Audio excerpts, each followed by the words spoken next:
516 AD, 5 dragon-headed ships came gliding down the Tess estuary. On board was a nobleman called Cerdic, and 250 Saxon warriors from a tribe called the Gewis. The legions had been gone from Britain for over 100 years. Britain had split into a series of petty kingdoms, and some of these kingdoms paid mercenaries from Germanic tribes, the Angles, Saxons and Jutes, to help protect their frontiers and fight their wars. But at some point things went wrong, and the mercenaries attacked their former masters, and soon the Jutes had established a kingdom in Kent, the Saxons in Sussex, and the Angles in the north. So Cerdic had come to seek his fortune, and in finding his fortune he founded the dynasty that still provides England with her monarchs to this very day. He landed near here, at a place then called Cerdic Ora, and now called Netley near Southampton, where 600 years later the Cistercians built this monastery.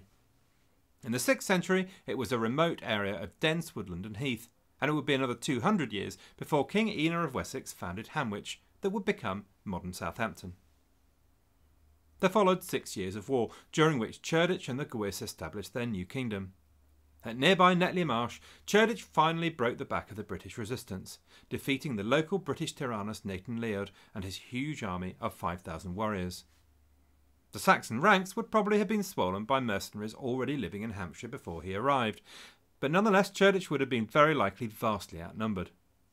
But the Saxons formed up into their famous shield wall, with warriors throwing and stabbing with spears from behind, and against these fearsome warriors the British broke and fled, and Cerdic had his kingdom, that would become known as Wessex. Cerdic died in 539, and was buried at a place called Cerdic Borg, which we think is here at Hurstbourne Tarrant.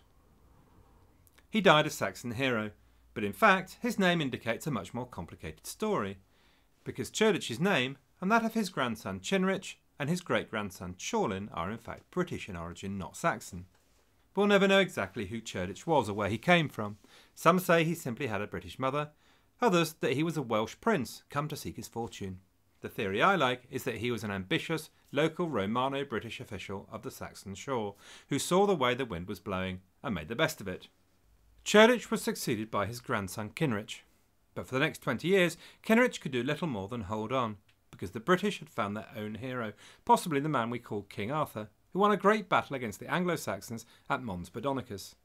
His frontiers still held firm against the invaders. But then in 552, Cynric won a great battle and captured the Iron Age hill fort here at Old Sarum. And between 560 and 591, Cynric's son Ceawlin finally broke the power of the Britons in the south. At the Battle of Durham in Gloucestershire in 577, the Gewis defeated 3 British kings. They overran modern Gloucestershire, Wiltshire and Dorset.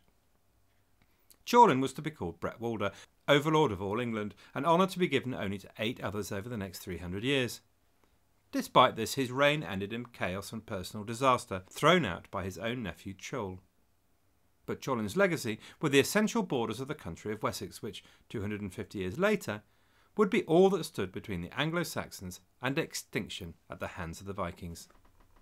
The early capital of the West Saxons was here at Dorchester-on-Thames. The Thames formed the battleground between the men of Wessex and their more powerful neighbours to the north, the Angles of Mercia.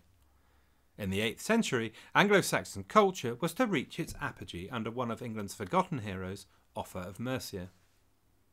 Wessex was still a pagan kingdom, but a Frank called Berenius was sent by Pope Honorius to convert them.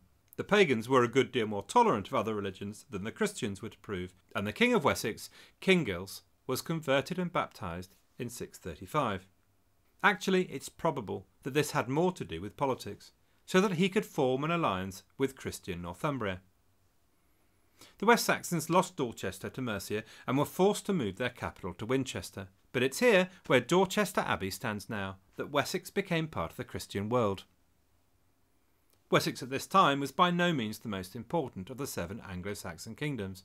That honour belonged to Northumbria and Mercia, but 200 years later the West Saxon king Egbert built on the foundations laid in the 6th century and became overlord of all England.